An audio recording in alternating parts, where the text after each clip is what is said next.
आज आपको खुश रहने वाले एक से बढ़कर एक उपाय बताने जा रही हूँ। उपाय कीजिए और जिंदगी में खुशी पाइए। आप सभी के घर में तुलसी जी का पौधा तो होगा ही। क्या आप जानते हैं कि हर शाम तुलसी जी पर शुद्ध देसी घी जलाने से आपके घर में सुख, शांति, धन आता है और लक्ष्मी जी आपके घर में हमेशा रहती हैं। 5 काली मिर्च के दाने लीजिए। इन दानों को अपने सिर से वार कर एक दानों को एक दिशा में नॉर्थ, ईस्ट, साउथ, वेस्ट और एक ऊपर ऐसे करके उछाल दीजिए। घर में पूजा की जगह जो होती है वहां पर आप धन रखें, वहां पर एक लाल कपड़ा बिछा कर रखें। पूजा स्थल और तिजोरी रोज शाम को पूजा की जाए। जितना संभव हो सके आपके घर पर कोई स्त्री पूजा करे तो ज्यादा अच्छा होगा, खुशियां बनी रहेंगी। रोजाना अपने माता पिता या बड़े बुजुर्गों के पांव छूकर आशीर्वाद लेते रहें। माँ लक्ष्मी उनसे हमेशा प्रसन्न रहती हैं और उनके घर पर बरकत बनी रहती है। हर मॉर्निंग नहाने के बाद सबसे पहले गणेश जी और लक्ष्मी जी का पूजन करें, फिर अपने बड़े लोगों का आशीर्वाद लेना ना भूलें। शुक्ल पक्ष के हर बुधवार को पहले दिन मतलब आपको मानते हुए 21 दिनों तक भगवान गणेश जी की मूर्ति पर जावित्री अर्पण करनी है। घर में सुख, शांति, पैसे का वास रहेगा। आप अपने घर में बने मंदिर में भगवान हनुमान जी की मूर्ति या तस्वीर रखिए जिसमें वो हवा में उड़ते हुए दिखाई दे रहे हों। रोजाना हनुमान जी की मन से पूजा करें। कारोबार में घाटा चल रहा हो, साथ ही सब कुछ करने के बाद भी मंदी बनी रहती हो, तो आपको मूंग दाल की 5 मुट्ठी मात्रा को हरे कपड़े में बांधकर आपको प्रवाहित कर देनी है। ये उपाय हर महीने के पहले बुधवार को करें। इससे पैसा आएगा, खुशियां घर में आएगी और ये नदी को पोल्यूट नहीं करेगा, मछलियों का पेट भरेगा। आपको बुधवार को पीली चीज नहीं खानी है और हो सके तो हरी चीज का सेवन जरूर करें, जैसे पालक। साथ ही आपको बृहस्पतिवार को पीली चीज खानी होगी लेकिन हरी चीज नहीं खानी होगी, जैसे थर्सडे को इलायची नहीं खाएं। ये सरल सा उपाय करेंगे तो खुशियां आएंगी। आप शाम के समय किसी को भी दूध, दही और प्याज ना दें। अक्सर शाम को आस पड़ोस वाले दूध, दही, सब्जी मांगने आ जाते हैं और शाम के समय ये चीजें देते हैं तो उनके घर में बरकत नहीं होती। क्या आप भोजन बेड पर अपनी टांगों पर रखकर या लेटकर करते हैं? अगर हाँ तो ऐसा कभी मत कीजिए, क्योंकि ऐसा करना अन्न का निरादर होता है और लक्ष्मी जी नाराज हो जाती है। इसीलिए जितना हो सके भोजन को पूरी श्रद्धा से नीचे या टेबल पर रखकर खाएं। इस उपाय से कभी भी आप पर ज्यादा संकट हावी नहीं होंगे। बच्चियों को, लड़कियों को लक्ष्मी जी का रूप माना जाता है, इसीलिए कन्या हो या औरत हमेशा उसकी इज्जत करें, उन्हें मान सम्मान दें। इससे लक्ष्मी जी की कृपा आपके ऊपर बनी रहती है। साथ ही अपनी पत्नी का भी सम्मान करें, उसे घर के सभी फैसले लेने का पूरा अधिकार दें। आप जो कमाते हैं अपनी पत्नी और घर के बड़े बुजुर्गों को भी दें, इससे धन की कमी नहीं होती। आप अर्क छाल, जिसको बोलते हैं खैर, अपामर्क, पीपल, गूलर, खेजड़े, दूरवा और कुशा की जड़ को बराबर मात्रा में चांदी की डिब्बी में रखकर हर रोज पूजें। इससे आपको सफलता मिलेगी और खुशियां बढ़ेगी।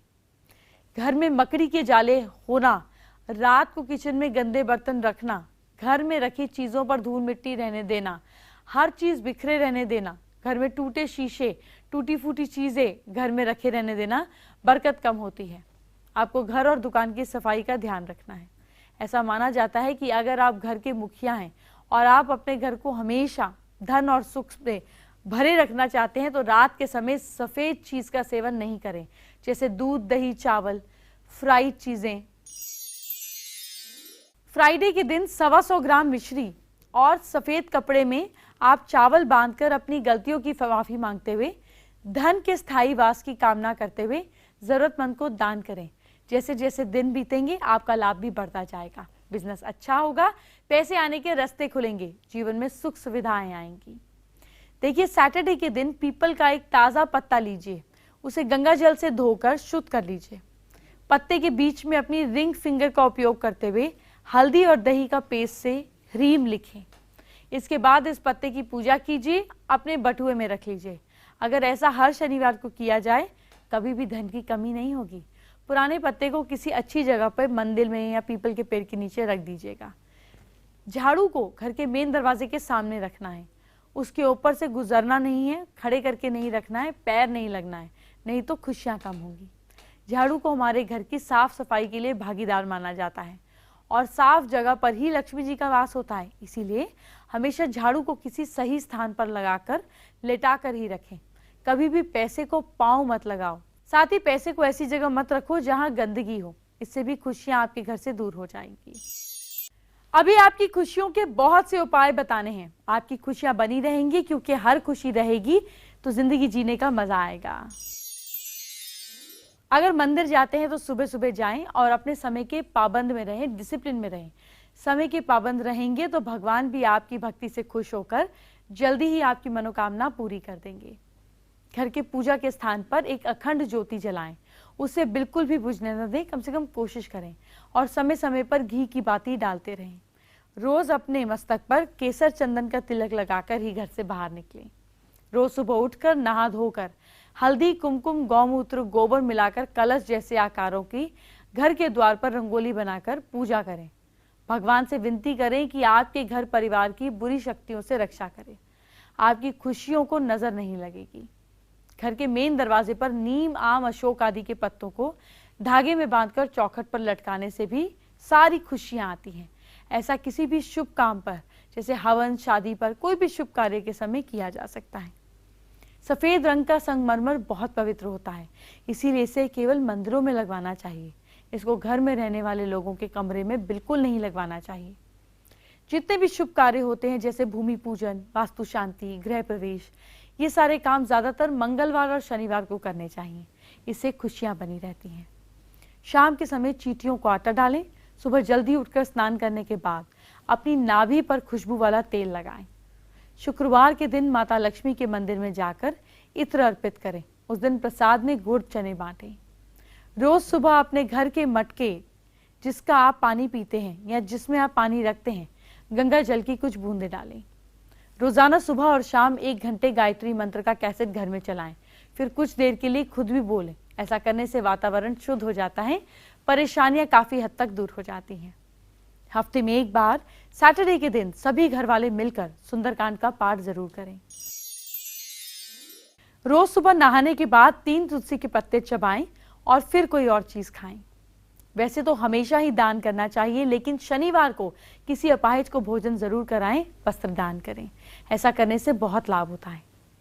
मकान के साउथ वेस्ट वाली डायरेक्शन में कुआं या पानी की टंकी होने से नेगेटिव इंपैक्ट्स पड़ते हैं। आपकी खुशियां गायब हो जाती हैं। हर थर्सडे को एक कलावा लें। 7 बार गायत्री मंत्र पढ़ते हुए अलग अलग 7 गांठें बांधकर उसे गले में धारण करें। फिर अगले वीरवार को नए कलावे को गांठ लगाकर ऐसे ही बांधें। पुराना किसी पेड़ के पास छोड़ दें। रोज गाय माता को गुड़ खिलाने के बाद उनके सिर पर हाथ फेरकर अपने माथे पर लगाने से फायदा होगा। जो मिठाई आपको सबसे ज्यादा पसंद हो, उसे खुद न खाकर हफ्ते में एक बार गाय को, पक्षियों को खिलाने से फायदा होता है। हर सैटरडे के दिन भगवान शनि के मंदिर में जाएं। हनुमान चालीसा का पाठ जरूर करें। मंगलवार के दिन हनुमान जी के मंदिर में जाएं। 108 बार इस मंत्र का जाप जरूर करें। राम रमेति रमेति रमे रमे मनोरमे, सहस्त्र नाम तुतुल्यमे, राम नाम वरानने। आप खुश रहें, आपके घर में सब खुश रहें, यही तो मेरा मकसद है। इसीलिए तो मैं रोज आपसे मिलने आती हूँ। तो जो उपाय बताने जा रही हूँ वो कीजिए, आपके सारे काम बनेंगे। अगर घर के सामने कोई पेड़ है तो उस पेड़ पर पक्षी हो, संभव हो बाहर किसी बर्तन में पक्षियों के पीने के लिए पानी जरूर रखें। अगर घर में किसी भी दरवाजे को खोलते हैं या बंद करते समय आवाज आती है तो उसे जल्दी ठीक कराएं, क्योंकि ये शुभ संकेत नहीं है। घर में पूजा और आरती करते समय ध्यान दें। पूजा के समय घर पर घंटी जरूर बजाएं और अगर संभव हो तो सारे घर में धूप देते समय घंटी जरूर बजाएं। थर्सडे के दिन थोड़ी मात्रा में हल्दी लें, उसमें गंगा जल मिलाएं, उसको एक गाढ़ा पेस्ट बनाएं। उसके बाद हर दीवार पर किसी एक स्थान पर बिंदी लगाएं और हर थर्सडे को ये प्रयोग जरूर करें। जिसे भी घर व इमारत आदि के मध्य के भाग में कुआं या गड्ढा हो, वहां पर रहने वालों की प्रगति में रुकावट आने लग जाती है। उन्हें अनेक प्रकार के दुखों को सहना पड़ता है। घर के किसी भी दिशा में फिटकरी का कुछ टुकड़ा अपने कमरे में, काम करने वाली जगह पर रखें। कई प्रकार के वास्तु दोषों से मुक्ति मिलती है। घर में रहने वाले सदस्यों के बीच आए दिन झगड़े होते हैं, उनकी आपस में बिल्कुल नहीं बनती, तो परिवार का कोई बड़ा और मेन जो व्यक्ति है वो अपने पलंग के नीचे एक बर्तन में पानी भरकर रखे और सुबह गुरु मंत्र का जाप करके इस जल को पीपल में चढ़ा दें। ऐसा करने से परिवार के कलेश खत्म हो जाते हैं, घर में शांति होने लगती है।